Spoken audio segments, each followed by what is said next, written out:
has 2. We're working with roots of polynomials. It says a polynomial equation with rational coefficients has the given roots. Find 2 additional roots. So the roots that we're giving you to start with are going to be, this one is a complex root and this one is a irrational root. So I'm just going to label that in the first example. I'm not going to label it every single time. So this one's complex and this one is irrational. The other type of root we can have is a rational root, but those you'll get from factoring or from rational root theorem, or even sometimes quadratic formula, depending how we're doing it. We have these types of roots. These roots, complex, you might even associate with the word imaginary, because I is the imaginary value. I is actually equal to the square root of -1. These two types of roots start with the letter I, and you're going to remember you have 2 I's on your face. So they come in pairs. They come in conjugate pairs. So if 2 plus 3i is a root, the conjugate of 2 plus 3i is 2 minus 3i. So that's the other root. And then the root here is just radical 7, which is really 0 plus the square root of 7 if you wanted to look at it as a binomial expression. And then the conjugate root of that would be 0 minus the square root of 7. But you'd probably just write negative square root of 7. So what are the 2 additional roots? This is one of them right there. And there is the other one. Put a little and symbol. There we go. So those are your 4 roots, your 2 additional roots. So irrational roots and imaginary roots, really they both come from radicals. And when you take a square root yourself, you're supposed to be putting a plus minus in front of it, and that's where this whole thing stems from, okay? The next examples here, we're going to go a little quicker now. So if you have 3 minus radical 2, here's our irrational part, you're also going to have 3 plus square root of 2, and here you have 1 plus square root of 3, so we're also going to have 1 minus square root of 3. So we're done right there. Those are my 2 additional roots. Roots are your solutions you get when you solve a polynomial equation, which is even the language they use up here. You want to know what the directions are implying you do when you read these things on a test or quiz. Here you have an imaginary number of -4i.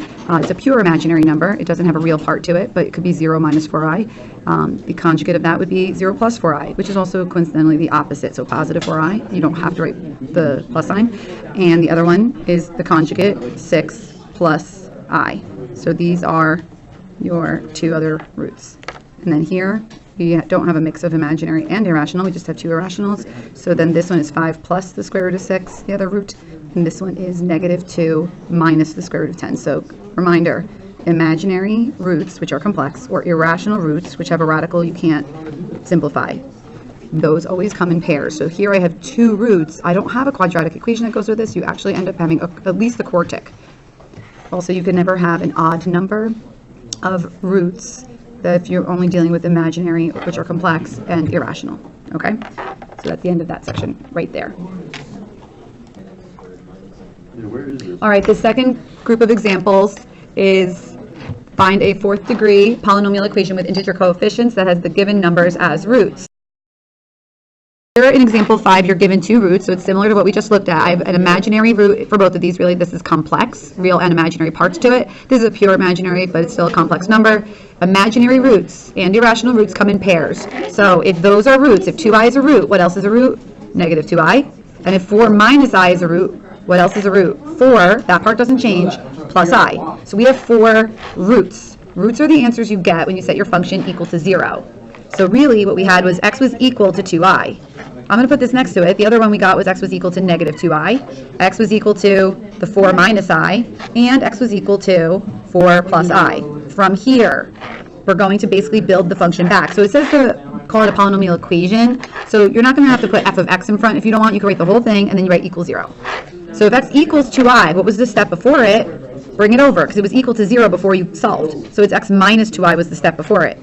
If it equals 2i, it was x plus 2i the step before it. This, get it equal to 0, so you're going to subtract 4 and add I. So x, take away 4, plus I, now what's left on the other side? 0. And that's what you would take your bubble and set it equal to 0. They all have to have an x inside. If you're just writing 4 minus I in your parenthesis, you're making a mistake. Set everything equal to x first and get them equal to 0. So x minus 4 minus I. That whole thing equals 0. Now, are you technically done? I guess, but I would never leave it like that. It says with integer coefficients. This statement right here, integer coefficients or rational coefficients, implies that you should expand it and get it into standard form. That's not what solving means. Solving means what you did to get the answers. We're expanding. So I'm going to expand these together because they're conjugates. So you could skip outer and inner and just do first and last. So it's x squared, outer and inner is gone, minus 4i squared. But what does I squared equal? I squared is equal to -1. So if you have minus 4i squared, you really have plus 4. If you need to pause the video and do that on the side and FOIL it out and kind of look at it and use that, then do it. Pause now. If not, if you understand, you can keep going. Here, I showed you guys another shortcut with this, that we look at it also as conjugates, where this is your first term and that's your second term. And we're going to do first times first. Outer and inner will be opposite. One's negative and one's positive. These are conjugates, so they cancel out. And then we'll do last times last. Now I'm going to do a couple of things in one step. So if you can't follow, you pause and do it on your own. X minus 4 times x minus 4. I'm foiling it in my head. X squared minus 8x plus 16. Again, pause if you don't know how I got that. Foil it out on the side. Positive times negative is negative. I times I is I squared. I squared is -1. Minus -1 becomes plus 1. 16 plus 1. And 16 plus 1 is 17. So I'm here right now. I'm still equal to 0. But it says with integer coefficients. Like I said a few minutes ago, this means put it in standard form, expand. So I'm going to do these 2 terms times these 3 terms. I'm going to go straight across. If I get like terms, I'm going to put them above each other so I could combine a little faster. Then I'll write my final answer in pink and circle it. X squared times each of these. X squared times x squared is x to the 4th. I'm not going to go in as much detail for the other 3. X squared times -8x is minus 8x cubed. X squared times 17 is plus 17x squared. Now 4's turn. 4 times x squared plus 4x squared. If you did 2 times 2 is 2, and you got 2 here at a 19, double check your work, because I did see that on some people's papers the other day when I was walking around. Then 4 times -8x is minus 32x. And then 4 times 17. 4 times 17. 17 times 2 is 34, so 68 plus 68. Still equals 0. Final answer. I said I'm switching to pink. So what's it going to be? X to the 4th minus 8x cubed plus 21x squared minus 32x plus 68 is 0. You're not going to have like 4 questions of this on a test or a quiz. That's why this is homework or practice. So you get good at it. You might have to do it once or twice. Maybe once multiple choice where you could reason out the answer quickly without doing all of it, and maybe once open-ended where you actually have to be good at all the details. So when I do the next 3, I'm going to move a lot faster and not go into as much detail. So you might have to rewind and watch. All right, here's the next example. So I'm going to move a little faster on this one. So I have 2 roots, they're irrational. I'm going to get the other 2 roots. So I also will have that, and I will have that. That means, again, I'm moving faster now. You need more review, go back to the last video, last part of the video. This one is here. Now here, bringing it over. Still doing it slow, but I'm not explaining. I'm bringing it over. It's on the other side of the equal sign, and now I want to bring it to the side that x is on.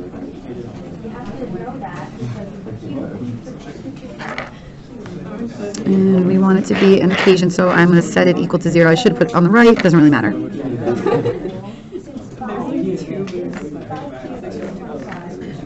That and that. Outer and inner cancel. Last times last is minus 3. But positive 4 and negative 3 is positive 1. Expanding this. 2 things times 3 things.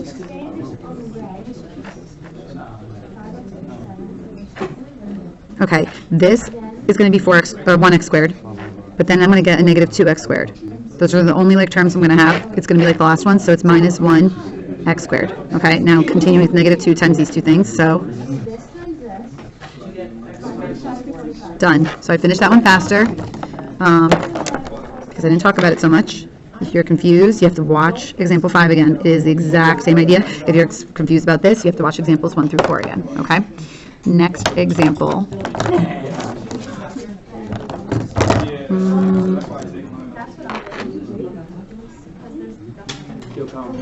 There we go. And also it says, keep in mind, 4th degree polynomial. They could also call it a quartic polynomial. Same idea.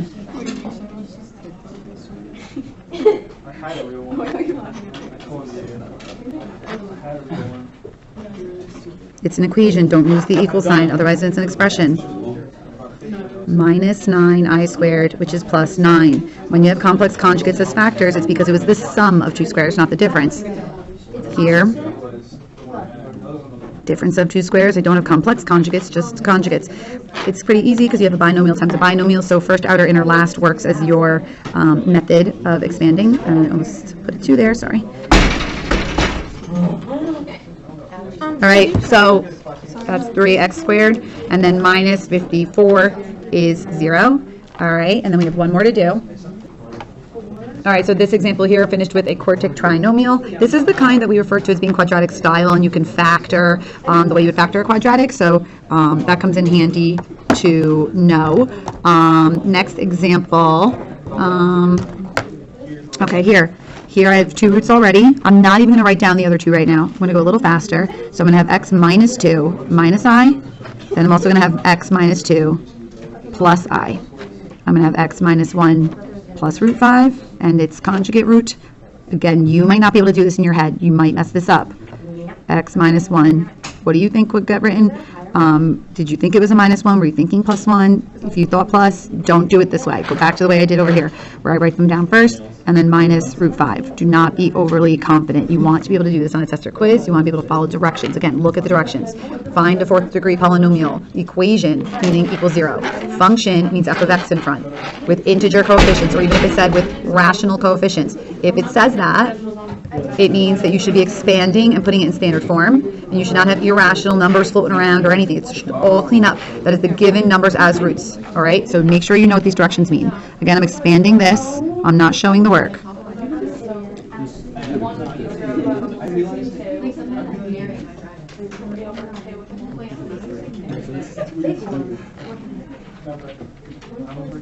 All right, so I'm here, and then I have one more step of expanding. This time, unlike the others, we have 3 terms times 3 terms, so x squared times each, negative 4x times each, and 5 times each. I'm just going to go quickly here. So x to the 4th minus 2x to the 3rd minus 4x squared. I'm going to go vertical for like terms. Negative 4x times each of these, so negative 4x to the 3rd plus 8x squared plus 16x, and now 5 times everything, so plus 5x squared, then minus 10x, and minus 20 is 0. Final answer, I'm going to go into pink, and then we're done with these. So we're going to have x to the 4th minus 6x to the 3rd. Then this is 9x squared plus 6x minus 20 equals 0. Ran out of room a little bit, but there is my polynomial equation. And if you solved it, you would get those as roots as well as their conjugates.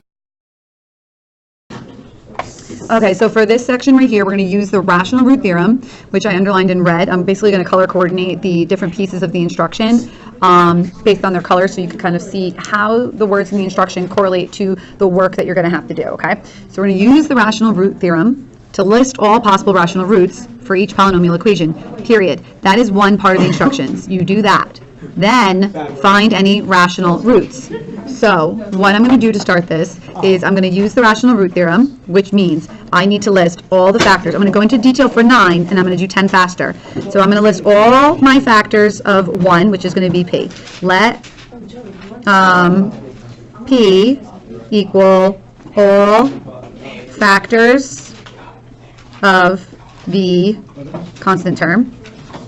If you can factor by grouping, if you can take out a greatest common factor, if you could treat it like a quadratic, if you could do sum and difference of cubes, don't do rational root theorem. It's so much work, okay? You only do rational root theorem when no other factoring method works, okay? Don't do it otherwise. So P is all of the factors of the constant term, and then Q, 2 is not Q, okay? I'm putting little quotes around it. Let Q be all factors of the leading term. Now, the way I kind of explained this a while back is that the reason factoring was easy when you were in middle school, when you had a quadratic, is your leading term was always a 1, and you really only had to pay attention to this last number. If I wanted this leading term to be a 1, since it's set equal to 0, I could just divide everything by 2. Well, what would my last number be then? Instead of a 1, it would be a 1 over 2, a 1/2. Well, what multiplies to give you a 1/2? You could say a 1 times 1/2, and more or less that's kind of it. Everything else sort of reduces, and you go from there. So that is where this rational root theorem is built from. So you get P over Q, P over Q, and you're going to include positives and negatives. So what are all my factors of 1? Well, that's positive and negative 1. What are all of my factors of 2? I have positive and negative 1, and I have positive and negative 2. So if I wanted to make a list of all of my factors, you see underlined in the light green, I said make a list of all your factors. Well, the list is going to be plus and minus 1, 1 over 1 is 1, and plus and minus positive and negative 1/2. So instead of having infinite possibilities, we have 4 possibilities. This is the list. Okay, that's it right there. That's the list. From here, continue with the directions, find any rational roots. Okay, so in blue, finding the rational roots. To find the rational roots, I need to know if anything that is on this list will work, that's going to be a rational root. How do I know if it works? Couple ways. 1, does it satisfy the equation? You could think of it that way. Can I plug the number in and make it work? Another way to think of it. If 1 is a root, an answer, the positive 1 as a root of positive 1 means that your factor is x minus 1. Okay, that's just one example. If your root is negative 1, it means your factor would have been x plus 1. If your, so that's your root right there, okay? If the next root is positive 1/2, that means, so that's the root. What's the factor? You could write x, I should move this up a little, you could write x minus 1/2. But you should probably write 2x minus 1, okay? That's probably what it's going to look like. And then the last one, because there's only 4, and you don't have to do this every step. Again, I'm only doing this for the first example to go heavy into detail. If your root is negative 1/2, based on the last example, what would the factor be? 2x plus 1. All right, this is your factor bank of possibilities. If you can divide one of these factors into that polynomial, you'll get the rest of the factor. Now, do you want to do long division every time? Sure, you can. Knock yourself out. I don't want to, so I'm going to do synthetic, but I'm going to cheat a little bit because I'm going to use the remainder theorem, which is basically checking if it works. You plug in the number. If you get 0, it'll work, but you still have to do the division, okay? So, remainder theorem. I'm using pink because it's not a color already. So, remainder theorem, I'm just abbreviating it a bit. So, if I plug in positive 1, you're going to get 2 plus 5 is 7, plus 4 is 11, plus 1 is 12. Okay, so that was trying positive 1. So positive 1 doesn't work because it gets me a 12. Now I'm going to try negative 1. Negative 1 goes in. What do I get? I get negative 2. I get positive 5, so it's 3 so far. 3 minus 4 is negative 1. Plus 1 is 0. So good, it works. Now you actually have to do the division. So in blue, find any rational roots. I'm going to find them by doing division, okay? Sorry, it's a little blurry. I'm going to zoom out a little so we can see a couple more steps along the way too, okay? All right, so I'm here. Again, I'm going into a lot of detail for this first example. So in blue, I'm still going to go. I know negative 1 works. It works. It goes in the box, negative 1 in this corner. My coefficients go across 2, 5, 4, and 1. Bring down the first number. Bottom times box, add them straight down. Bottom times box, add them straight down. Bottom times box, add them straight down. Anytime you do synthetic, this number, comma, this number is an ordered pair on your graph. So negative 1, 0 is an ordered pair. Okay? Ordered pair. It's on my graph. It's on the x-axis. That means negative 1 is a 0. Negative 1 being a 0 means x plus 1 is a factor. When you divide, you get the other factor. Stop going back to the problem and doing it over again for all the numbers on the list. I promise if this is factorable, the answers you get will be on the list without you trying synthetic for everything on the list. You guys keep just doing synthetic division for every number on the list like a crazy person over here. So this is going to be 2x squared plus 3x plus 1. That's what I get from my quotient for my synthetic division. So, and again, it was equal to 0. That's what it was from the very, very beginning, equals 0. So that continues. So that x plus 1 I'm going to leave. Then I have a 2x. If you don't know how to factor quick, you're pausing the video and you can continue when you're done. But I'm just going to kind of jump right to it. 2x plus 1, x plus 1, they're both plus, gets me a 3x in the middle. Boom, done. If you wanted to write an extra step, if the directions said factor, if they just said, oh, sorry, I'm off. If the directions just said factor, then you're done. Okay, it would probably just be that. There would be no equal sign. You read those directions and look at what you're given. So if it just said factor, you could use rational theorem to help you factor. Boom, that right there is factored. That's all it is. However, because of this equals 0, it is an equation. Okay?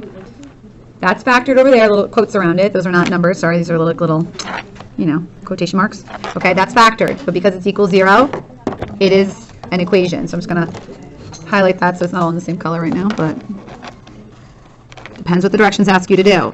But the directions wanted us to find any rational roots. What's another way we could say that? The directions could say solve. Solve and only list the rational roots or find all roots. So if I'm going to continue, now we use the zero product property. What do you get here? X equals -1. What do you get there? 2x equals -1, divide by 2, x equals -1 over 2. Really, you should have 3 zeros. We do, in a sense. This one's just the multiplicity of 2. There's going to be questions. If you want to ask me, what's multiplicity? I forget what multiplicity is. How do I handle this? Your root, or your zero, or your rational root, whatever you want to call this, that is -1. It has a multiplicity of 2 because there were 2 of them, or it's because it's squared. So that's your zero, or your root, or your rational root with a multiplicity of 2.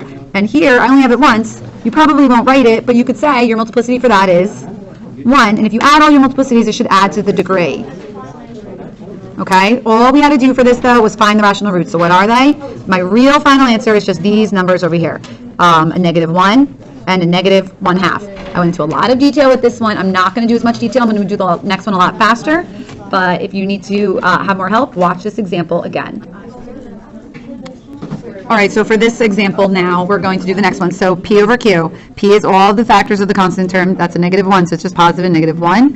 Q is all the factors of the leading term. It's in standard form already. My leading term is 5, so it's positive and -1, and it's positive and -5. So the directions, when it says list all possible rational roots, I generate it from this. This is me using the rational root theorem, but the actual list of possibilities, my contenders, okay? List of roots. And even not just roots, but possible rational roots, okay? This list is going to be positive and -1, because it's 1 over 1, and positive -1/5.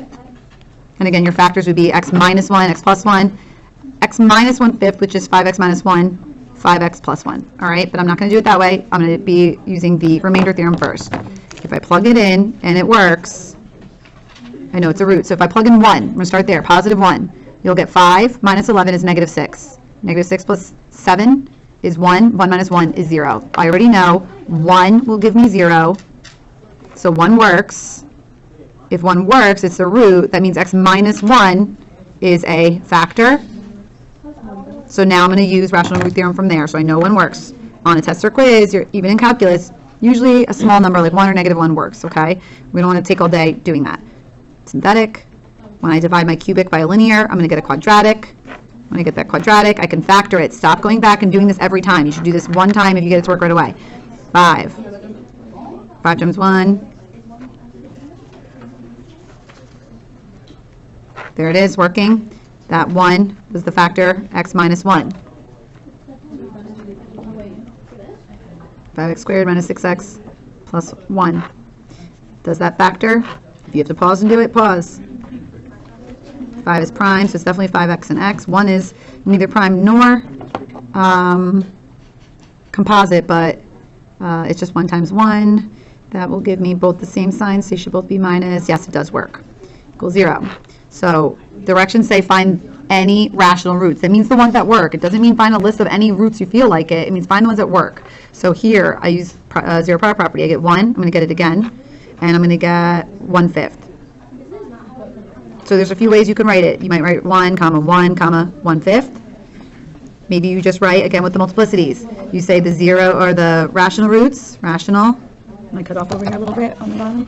Okay. Rational, sorry, a little messy. Roots. 1 with a multiplicity of 2, and then 1/5 is the other one. We probably wouldn't write multiplicity of 1, but I'm just going to do it for right now. It just appeared one time. So more than one way to write it. You got to be able to do this. Okay, and that's an R. I know it's sloppy. Okay. All right. So that's the end of example 10. Those are your answers. All right. Now the directions are asking us to find a third-degree polynomial equation with rational coefficients. Again, this line in the directions, when they are suggesting or telling you to find this equation with rational coefficients, That's more or less their way of saying, hey, put this in standard form, okay? Put in standard form. You gotta literally read between the lines, okay? That is what they want you to do. Standard form. So you want to make sure you get this nice and expanded. That has the given numbers as roots. So again, we have 3 and we have 2 minus I.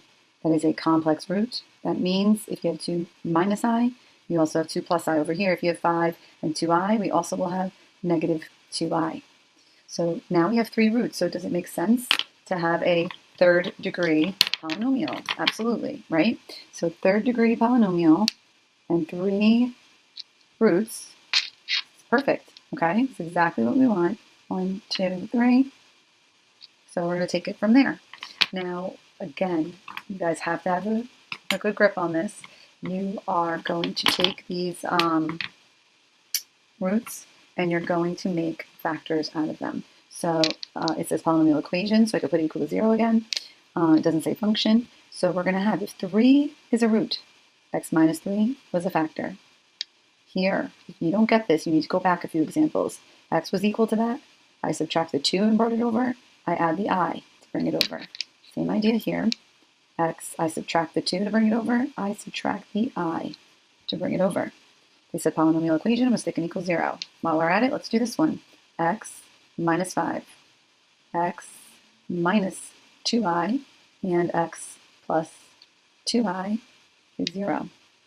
All right, these will be treated as conjugates. That's my first term. That's my second term. I'm going to expand that. First times first. X minus 2 times x minus 2. You must expand correctly. Some of you will call that using FOIL. Now the next would be plus 4. I'm not writing it right now. Minus I squared, which is plus 1, because it's minus negative 1. That was a plus 4 plus another 1. That's plus 5. Really, I guess I could make that into a 0 and do all of this. Here's the x minus 3. X times everything, negative 3 times everything, should go without saying at this point. Negative 3 times everything.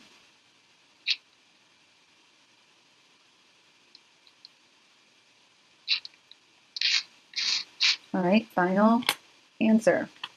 What are we going to get? Let's use orange over here.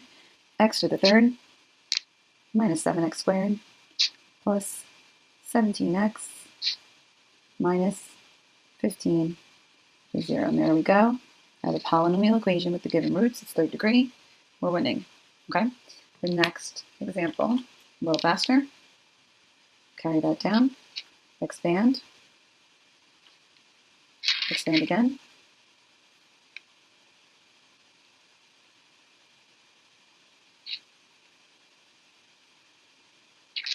Nothing else to do. No like terms to combine. Done. All right, there's a few more examples just like this, so a little bit more practice. If you have to pause and work on it on your own, then you do that. If not, follow along, watch. But I suggest you find a way to get some practice in, okay?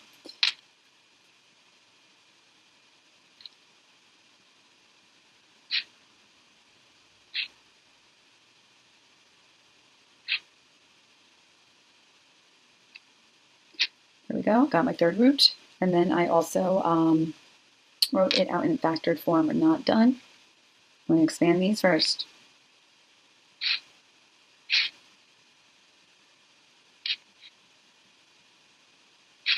Plus 9 plus 1.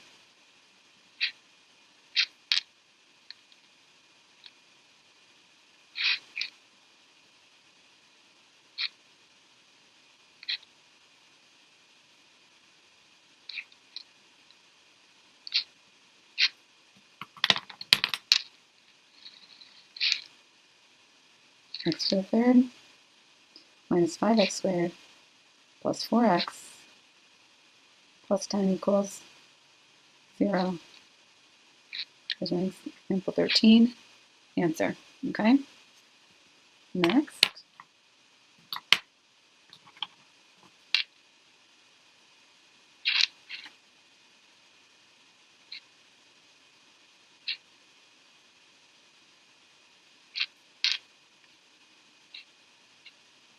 All right, I'm going to open this up.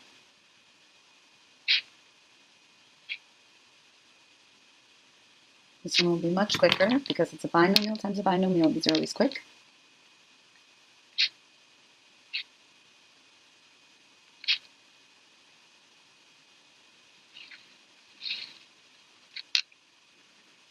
There we go. Here's my answer to example 14. Okay, next.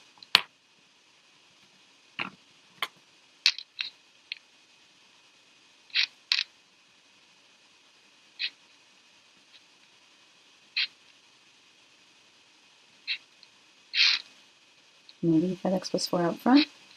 Expand this. It's the sum of two squares. And again, this one will be quick because a binomial times a binomial. So what do we have?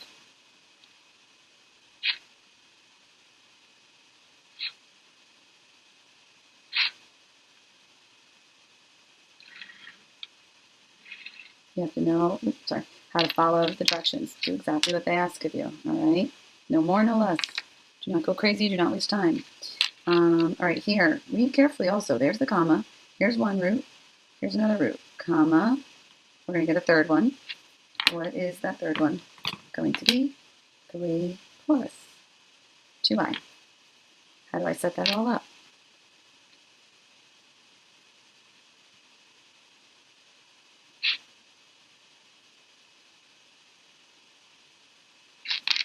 From there.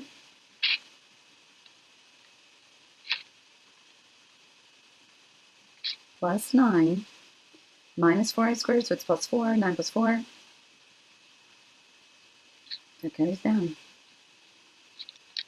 Now we multiply x times each thing. Let's see if I could do, actually, let's try to do it all in one shot. We've only been combining one set of like terms for these. So x to the third is first times first. Now I'm going to go here in the middle. That'll give me a minus 6x squared, and this will be minus 6x squared. So that's minus 12x squared. If you have to write it out, you pause, you do it, you come back to this, okay? Plus 13x.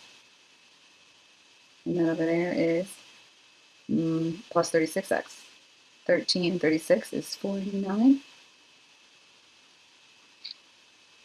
And then what's 6 times 13? 13 times 3 is 39. 39 times 2. 40 times 2 is 80. So 78. And it's negative. Alright, so first, so I only have like terms on the quadratics and the linears like that one up there. That's what I ended up doing, so I think I'm right, hopefully. So hopefully I didn't make any errors on these 16 examples. This is a review of polynomials, rational root theorem, having rational versus irrational or complex roots. We talked about the difference between roots and zeros. We're identifying when to do standard form and when to do factored form. We already did rational root theorem. I listed the possible rational roots. Went into a lot of detail. We talked about synthetic division. We talked about the remainder theorem. We talked about a whole lot of things over here. So hopefully this was helpful. And you have a lot of material to study now.